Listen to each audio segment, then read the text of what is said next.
Hello, I'm Natalie Kenway, editor of ESG Clarity. Today, I'm speaking to Sophie Kennedy from the wealth manager EQ Investors. As head of investment, Sophie clearly plays a key role in the fund selection and portfolio construction of the group's bespoke and model portfolios, which all have the aim to make a positive contribution to the wider community at their core. In an exclusive for ESG Clarity, Sophie will be sharing with us the news that the EQ Investors is launching a new responsible investment range, the Future Leaders Portfolios. This low-cost range has 8 different risk levels and invests in socially responsible funds and passive vehicles. Thank you for joining me today, Sophie. Thanks, Natalie, and for the opportunity to be here. It's great. So EQ Investors already has a strong focus on sustainable investing. Why have you decided to launch the Future Leaders portfolios? I think probably the first step would be to introduce the objective of our newly launched Future Leaders portfolios, which we're very excited about, and that is to provide a low-cost option for investing sustainably.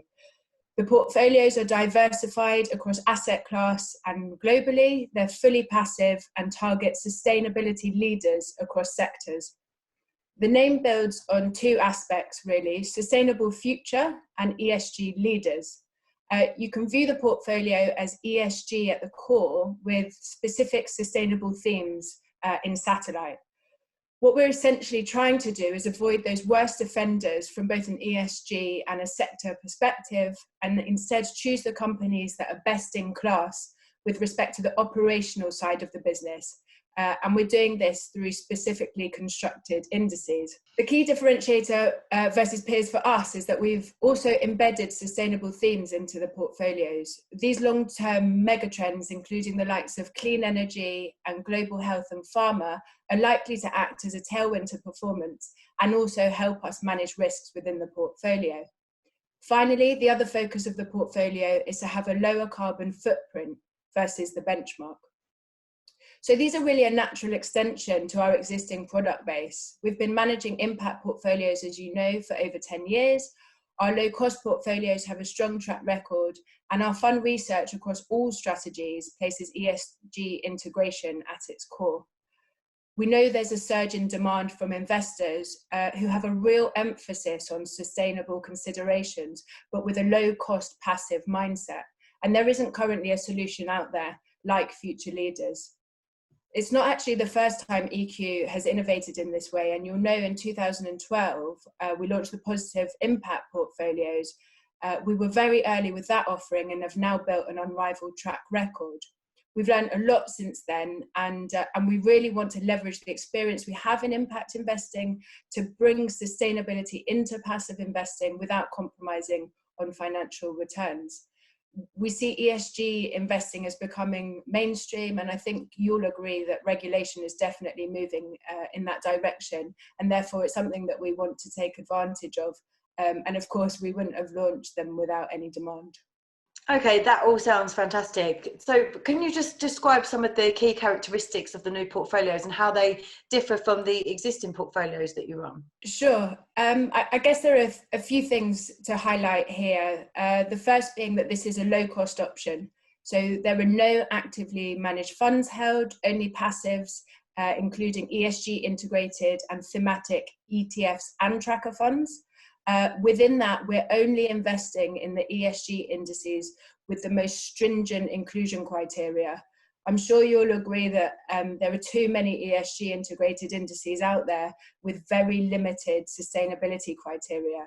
So a key focus for us is avoiding harm. So we've placed a hard negative screen on certain sectors, including tobacco, armaments, alcohol, gambling. And also we won't be investing in the least responsible companies in each sector, that they'll be automatically excluded given the indices that we're using. So I guess the focus on ESG and therefore looking at the operational aspects of the company differs greatly from the EQ positive impact portfolios, which takes a much more holistic view. They're looking at their primary focus on investing in companies whose products and services help to solve social and environmental issues. Another difference is with the sector exposure. I talked about the sustainable themes that we'll be investing in, which will lead to an overweight in sectors such as clean energy, healthcare, and green bonds.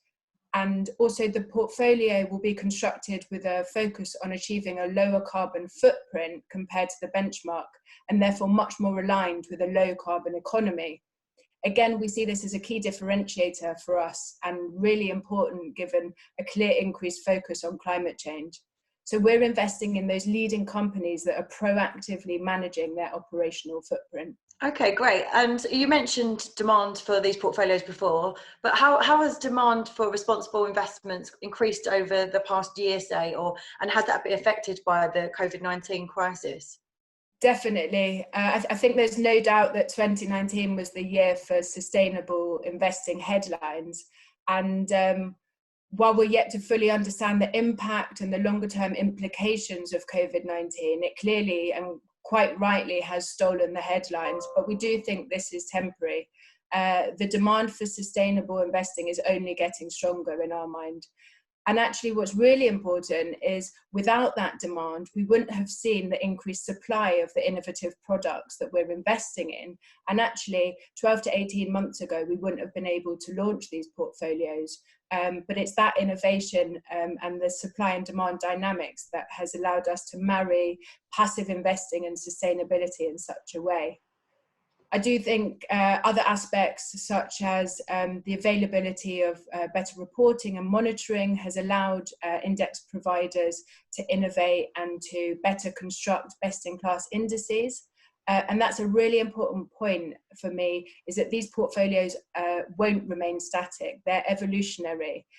We expect the innovation to continue. We believe that the assets that we gather here will be able to drive asset managers to create new and more exciting mandates.